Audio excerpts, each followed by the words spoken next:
Welcome back to our WooCommerce 101 series. With categories, tags, shipping classes, and attributes covered, it's finally time to start creating products for your store. To get started, go to Products, Add Product.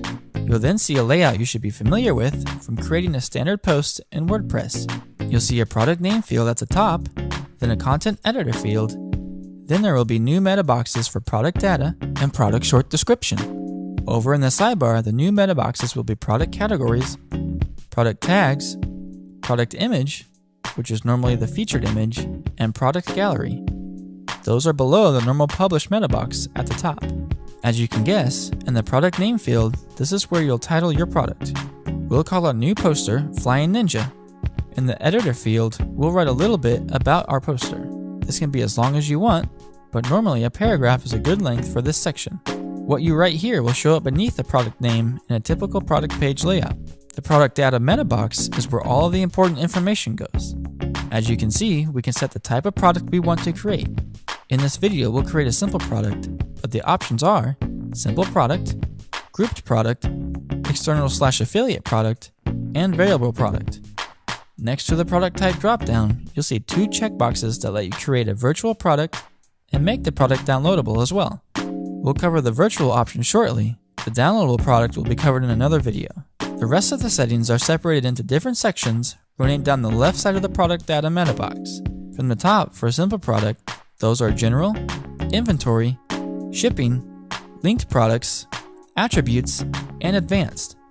By default, we start in the general section. Here you can set a SKU if you use those in your store. SKU stands for stock keeping unit, and it is a way to help identify your products if needed. From there, we have a regular price field and a sale price field. Use the regular price field to set the normal price of your product. And if you want to put your product on sale, you can enter a sale price in the next field and also schedule the sale period. If you select schedule, two new fields appear to set the from date and the to date for your product to be on sale. Select cancel to remove the date fields. The last options in the general section let you set the product tax status. Then choose a tax class if it is taxable. In tax status, you can choose taxable, shipping only, or none. Then the tax class dropdown will have any tax classes you've created in the tax settings covered in an earlier video. The next section on the left is inventory. Here you can enable stock management at the product level. Then set the stock status. Is this product in stock or out of stock? Lastly, check if the product is sold individually, which will only let a customer buy one of these posters in an order. The next section is where a virtual product can come into play. If your product is not shipped at all, for example if you sell a service, you can check the virtual checkbox and the shipping section on the left side will be removed. Let's go over the shipping settings then if your product is physical. These settings are very important, so be sure you set the weight and dimensions correctly here. If these aren't set, and your shipping method calculates rates based on the product's dimensions, your customers will get errors or vastly wrong rates at checkout. Lastly, you can set a shipping class for the product if you use classes to help set shipping costs. We've covered shipping classes in an earlier video as well.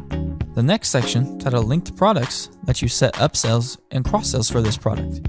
You can also assign the simple product to a grouped product here. You can ignore the grouping setting for now, as we'll cover that when we create a grouped product. So what are upsells and cross-sells? We'd recommend you use upsells to promote products that might be more profitable or of a higher quality.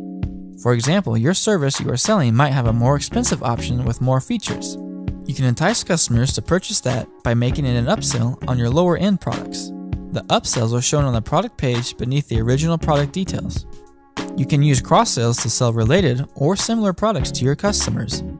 The products set in cross-sells are normally shown on the checkout page to entice customers to buy more products. This all depends on your theme though. Some may remove the cross-sells from checkout. For a simple product, the next section titled Attributes isn't very important. These are normally used for variable products, but can be used on a simple product.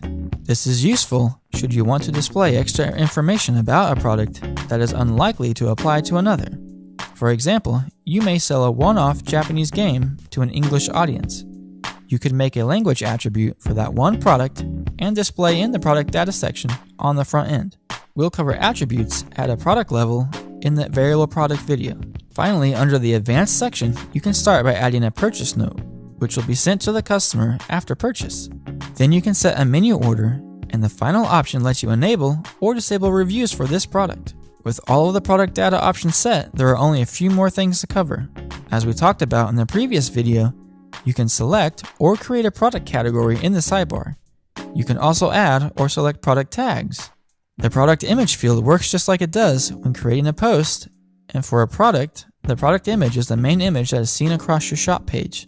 The product's main image when viewing the product, the thumbnail you see in the cart, etc. The last item in the sidebar is the product gallery. Here you can upload other images to your product, or choose from existing ones in your media library. These will show up beneath the product's featured image. That's all there is to creating a simple product in WooCommerce. Watch our next video covering grouped products. Thanks for watching.